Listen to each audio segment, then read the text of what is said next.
ভাইয়া এই নেন কাপড়গুলো। আপনি ইস্ত্রি করতেছেন কেন? আপনার দোকানের লোক কই? আপা কর্মচারী সব গেছে ছুটিতে, তাই আমি নিজে ইস্ত্রি করতেছি। আহার কোয়েন না আপা, কর্মচারীগুলো এত বদ হইছে, প্রত্যেক মাসে খালি কয় বেতন বাড়াই দিতে, তাই নিজের কাজ নিজে করতেছি। আহারে গরমে একদম ঘেমে গেছেন, ফ্যানটা বাড়ায় দেন।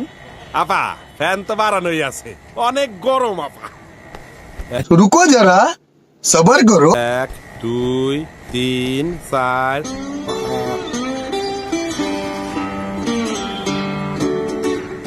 আপা এইটাও কি আয়রন করতে হইব?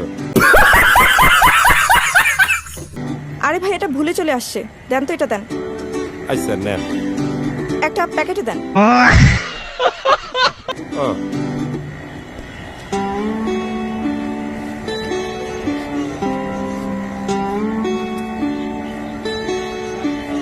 এই না আপা। কাপড়গুলো আয়রন করে রাখেন।